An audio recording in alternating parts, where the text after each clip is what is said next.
અમદાવાદ જીટીયુની પરીક્ષામાં થયેલા છબરડા મુદ્દે વિરોધ કરાયો। જૂનું પેપર બેઠું પૂછવાના મામલે એબીવીપી અને એનએસયુઆઈ દ્વારા વિરોધ કરાયો। 2024નું પેપર 2025માં આપી દેવામાં આવ્યું હતું। જીટીયુ ખાતે એબીવીપી અને એનએસયુઆઈએ ઉગ્ર રજૂઆત કરી મોટી સંખ્યામાં કાર્યકરો દ્વારા સૂત્રોચ્ચાર કરવામાં આવ્યા। એબીવીપી અને એનએસયુઆઈ આવેદનપત્ર આપવા પહોંચ્યું।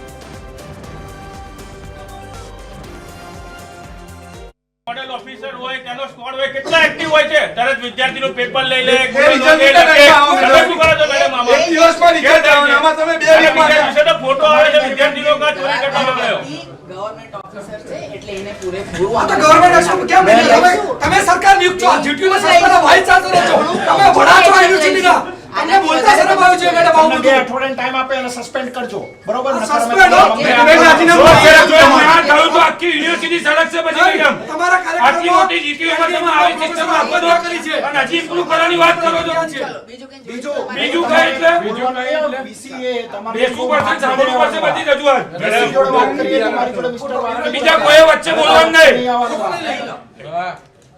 બેન આ ગાંધીજીના માર્ગે ભગતસિંહ માંગ પણ બેઠા એના એ જ હતા અને એ વિષયને લઈને આજે અખિલ ભારતીય વિદ્યાર્થી પરિષદના કાર્યકર્તાઓ અહીંયા આગળ માંગ કરી રહ્યા છે અને અમે માંગ કરી છે કે આની અંદર જે પણ લોકો સંડોવાયેલા છે એના ઉપર એક ઉદાહરણ સેટ થાય એ પ્રકારની એક એના ઉપર કાર્યવાહી કરવામાં આવે। 11/12 સાયન્સની અંદર બોર્ડની પરીક્ષાની અંદર જે પ્રકારે મોડરેટર સિસ્ટમ અહીંયા આગળ લાગુ કરવામાં આવે છે એ જ પ્રકારે ગુજરાત ટેકનિકલ યુનિવર્સિટીમાં પણ મોડરેટર સિસ્ટમ લાગુ કરવામાં આવે જેથી કરીને કોઈ પ્રોફેસર પોતાના મનસુબા લઈને ખરાબ મનસુબા લઈને કોઈ પેપર કાઢીને કોઈ ગેરરીતિ કરવાનો પ્રયત્ન કરે તો એની ગેરરીતિ જે છે વિદ્યાર્થીને ભોગવવી ના પડે અને સીધું પેપર પ્રોફેસરે જે કાઢ્યું હોય એ સીધું પૂછાય નહીં અને મોડરેટ થઈને પૂછાય એવી એબીવીપીની સ્પષ્ટ માંગ છે અને અમને વીસી મેડમ દ્વારા પણ આશ્વાસન આપવામાં આવ્યું છે કે આની અંદર આગામી સમયની અંદર વિદ્યાર્થી હિતમાં નિર્ણય લેવામાં આવશે। રાજુલ ગજ્જરને આજે અમે કુલપતિને એ રજૂઆત કરી છે કે ભૂતકાળમાં આવા કેટલા સ્કેમ થયેલા છે।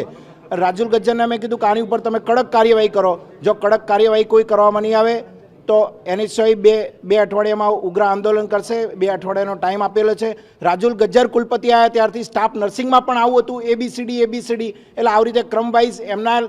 મળતિયાઓને સેટ કરવા માટે આવું ક્રિએશન કરવામાં આવે છે। તાજેતરમાં 47 પ્રોફેસરોની ભરતી હોય કે આવા ઘણા બધા ષડયંત્રો એમના માણસોને ગોઠવવા માટે અનેક મુદ્દામાં અનેક જગ્યાએ પરીક્ષાનું હોય કે પછી પ્રોફેસરની ભરતી કોઈ વિદ્યાર્થી ઉપર યુએફએમ થયો હોય તો તાત્કાલિક અઠવાડિયામાં એની કમિટી બનાવી અને યુએફએમમાં 3 વર્ષ બેસાડી દેવાનો। તો કુલપતિના આમાં કેમ પગ ઢીલા થાય છે?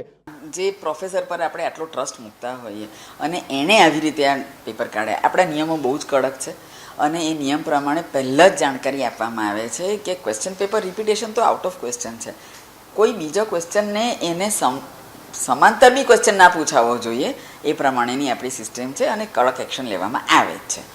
ક્યારેક કોઈ પ્રોફેસરે કેવી રીતે શું કામ આ ભૂલ કરી એ હવે આપણી કમિટી નેચરલી પ્રોસેસીસ કોઈ બી લૂઝ એન્ડની પ્રોસેસ ના રખાય, બહુ જ સ્ટ્રોંગ પ્રોસેસ આપણે કરેલી છે અને એ સ્ટ્રોંગ પ્રોસેસમાંથી પસાર થઈને જે ડિસિઝન આવે એ લીગલી બાઇન્ડિંગ બી રહે। ક્યાંક કોઈક જગ્યાએ લૂપહોલ રહી જાય અને કોર્ટની અંદર આપણે અત્યાર સુધીમાં કોર્ટમાં જેટલા બી ગયેલા છે તમામ જગ્યાએ કોર્ટે કહ્યું છે કે આ જીટીયુની એક્શન બરાબર છે।